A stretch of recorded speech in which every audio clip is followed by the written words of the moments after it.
विपरीत परिस्थिति हनुमान चालीसा के पाठ से ही नहीं आएगी। विपरीत परिस्थिति अगर आती है तो कह हनुमंत विपत प्रभु सोई, और जो तो सुमिरन भजन हो। जय सिया राम। जय श्री राम। सब सुख लहे तुम्हारी सरना, तुम रक्षक काहू को डरना। आपके चिर परिचित बाबा जी आपके सामने उपस्थित हैं और बाबा जी ने पिछले दिनों भगवान श्री कृष्ण, योगेश्वर श्री कृष्ण की नगरी वृंदावन में वहाँ पे भागवत कथा की है। और सबसे महत्वपूर्ण बात यह कि ये कथा गायों को सुनाई गई है। और बाबा जी से जो हमारी बातचीत फ़ोन पे हुई, बाबा जी ने कई ऐसे अनुभव हमारे साथ भी आपने साझा किया और हमने चाहा भी था कि आपसे मुलाकात हो तो उसके बारे में थोड़ी विस्तार से बातें हो। बाबा जी की जिज्ञासा भक्तों की हमेशा रहती है कि जो हनुमान जी के साधक हैं, क्या हनुमान जी उन्हें किसी न किसी रूप में दर्शन देते हैं क्या? क्योंकि आपने भी इस बात का जिक्र किया कि उस कथा में आपको भी ऐसा अनुभव हुआ। हनुमान जी की परम कृपा से वो तो मौसम दीन न दीन है तुम समान रघुवीर, अस विचार रघुवंश वर्णि हरव विसंभव पीर, कामी नार प्यार जिम लोभी के प्रदाम, तिम रघुनाथ निरंतर प्रिय लागो मुहिराम। जब मैं हनुमत धाम से वृंदावन जाने लगा, भद्रवन जाने लगा, तो मैंने हनुमान जी के चरणों में एक विनय की। मैंने कहा प्रभु, वृंदावन तपोभूमि है, पर तपोभूमि में भी नाना तरह के लोग रहते। तो मैंने कहा प्रभु मैं जा रहा हूँ और मेरा अध्ययन काल है, वहाँ मैं रहा हूँ, मुझे पता है कि वहाँ कैसे लोग हैं। तो मेरे किसी भाव में किसी प्रकार का क्लेश न हो, और ये गायों को कथा सुनाने जा रहे हैं तो मेरा भाव पवित्र बना रहे। अब आप मेरे साथ चलिए। हम इतना नहीं जानते थे क्योंकि प्रभु हमारे इतने कृपालु हैं। इतना जीवन में मैंने सहजता से सोचा भी नहीं था कि भगवान हमारे इतने कृपालु हैं। कृपा उनकी है हमारे ऊपर, ये बात तो हम ललकार के कहते हैं। भाई इतना सहज रूप है होगा वो नहीं जानते थे। हम जब वहाँ पहुँचे,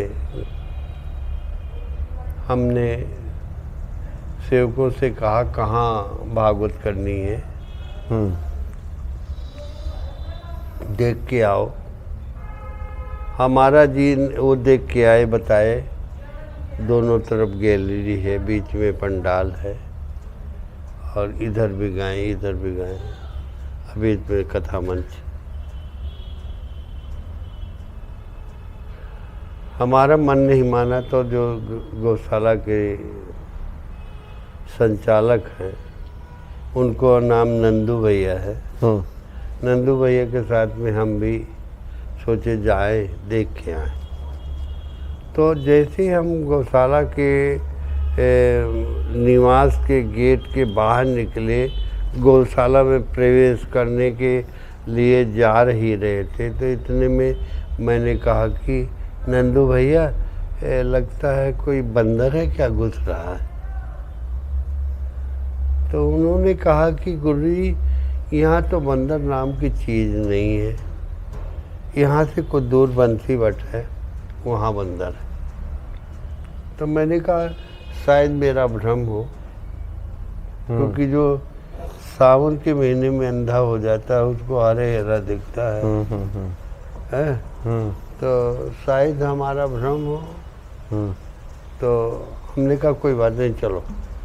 वहाँ गए, गंगाओं का दर्शन किए, पंडाल देखे, वापस आ गए। दूसरे दिन उनके सिर में भागवत रखवा करके अपने हनुमान जी को गोदी में लेकर हम जाते हैं मंडप में। गायों का पूजन किए, वहाँ पूजा पाठ न किसी की हुई, न गणेश जी की हुई, न नवग्रहों की हुई, न कोई मने प्राण प्रतिष्ठा, कुछ नहीं। एक गाय को पकड़े और पकड़ करके उसका गंगा जल से स्नान, तिलक, चंदन, माला, 56 भोग, फल फूल खिलाए, मंचे में बैठ गए। मंचे में बैठने के बाद हमने अपनी स्तुति की। सबसे पहले हम स्तुति माँ जानकी की करते हैं और राम जी की, और लास्ट में करते हैं कि राम कथा के रसिक तुम, कृष्ण कथा के रसिक तुम, महावीर हनुमान, हवाए सुआसन लीजिए, तेज पुंज बलवान। आरती होने के बाद, भागवत की पूजा होने के बाद, जैसे हमने ये दोहा कहा कि आए सुआसन लीजिए, तेज पुंज बलवान, उसी समय एक घटना घटी कि हमारे दाहिने साइड से एक बंदर उतरता है और नीट क्लीन बंदर। सारे गांव के लोगों ने देखा, हमारे आचार्य जी ने देखा, नंदू भैया ने देखा, संगीत वालों ने देखा, और उतरता है और हमारी ब्यास गद्दी की थाली में 2 केले रखे थे, उन केलों को उठाया और सबको दर्शन देकर चले गए। फिर हमने 9 दिन तक वहाँ निवास किया, कभी कोई बंदर नहीं दिखा, कभी कोई इतना सा बच्चा नहीं दिखा, और सब लोगों ने कहा गुरु जी हनुमान जी आ गए, हनुमान जी आ गए। बगल में हनुमान जी का मंदिर है, तो हनुमान जी आ गए साकार रूप में, सबको दर्शन दे करके और चले गए। इतना सुंदर बंदर, इतना सुंदर बंदर, मेरी आंखों में आज भी उनकी आभा झलक रही है। और फिर हमको कष्ट होने लगा कि हम ब्यास गद्दी में बैठे रहे, अब प्रभु हमारे नीचे से केला उठा कर चले गए। तो वहाँ के प्रधान जी जो हैं वो कहते हैं गुरुजी ये गौशाला के बगल का मंदिर, यहाँ की ज़मीन जायदाद लिखा पढ़ी के साथ आपको हैंड को ओवर कर रहे हैं, आप ले लीजिए। तो सच्चे भाव से अगर कहा जाए तो बुलाया जाए तो भगवान आते हैं। अब मेरे साथ ही चले गए और फिर मेरे साथ वापस। कुल हनुमान जी महाराज की जय। यानी भक्तों की आस्था हो तो किसी भी रूप में ईश्वर का दर्शन। अच्छा, कैमरा लगा था, कैमरा लगा था, लेकिन मैंने सीधा लगा था, पता नहीं ब्यास गद्दी के वो साइड में कि फोटो नहीं आई हनुमान जी की। हाँ, कैमरे में कैद नहीं हो पाया। हाँ, कैद नहीं हो पाया। जी जी जी, तो काफ़ी ये सुखद अनुभव। हाँ, सारे गांव लोगों के सारा गांव जितने लोग आए थे सब लोग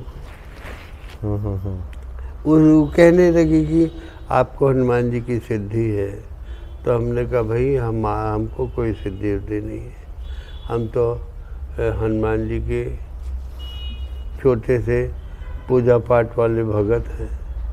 उन्होंने हमारे ऊपर कृपा की है कि हमें अपना लिया है, कि हम उनके आराधन में लग गए हैं, बस इतना है।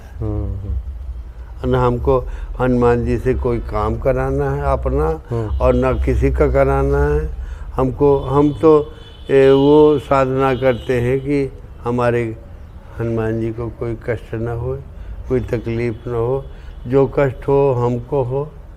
हमारे गुरुजी ने कहा कि ऑपरेशन के पहले आप बजरंग बाण करो, ठीक हो जाएंगे घुटने। मैंने कहा मैं नहीं करता, मैं अपने घुटनों के लिए हनुमान जी को तकलीफ दूँ, मैं नहीं करता, मैं तो हनुमान जी से करूँ। तो बाबा जी ये बजरंग बाण में चूँकि शपथ दिलाई गई है इसलिए आपने कहा कि मैं नहीं करता, ना हनुमान बाबू करता, ना बजरंग बाण करता। 2 दिन संकट मोचन करता हूँ, तो उसे आहुति देने के लिए। संकट मोचन। और हनुमान चालीसा तो आपका मूल मंत्र है। आप तो हमेशा कहते हैं कि हनुमान चालीसा किसी भी अवसर पर किसी भी तरीके से पढ़ते रहें, और यही अपने आप में महामंत्र है। जी जी। अच्छा बाबा जी, आपने बजरंग बाण की चर्चा की, क्योंकि बजरंग बाण में अधिकांश साधक कहते हैं कि विपरीत परिस्थिति एकदम विकट आ जाए तभी पढ़ें। हमारी दृष्टि से विपरीत परिस्थिति पढ़ें तो हम तुम्हारे कर्मों का फल है वो, और विपरीत परिस्थिति हनुमान चालीसा के पाठ से ही नहीं आएगी। अब विपरीत परिस्थिति अगर आती है तो कह हनुमंत विपत प्रभु सोई, और जो तो सुमिरन भजन हो। जी जी जी। अरे बजरंग बाण की आवश्यकता ही नहीं, वहाँ तक तो बात पहुँचेगी ही नहीं। हनुमान चालीसा ही अपने आप में पर्याप्त है। अब सिद्धि का दुरुपयोग करना, सिद्धि को वो करना, माने शोबाजी करना, ये हमारे माता पिता ने नहीं। जी जी जी जी। जी जी। तो बहुत बहुत धन्यवाद बाबा जी, आपने काफ़ी महत्वपूर्ण जानकारी दी। जय सिया राम। जी।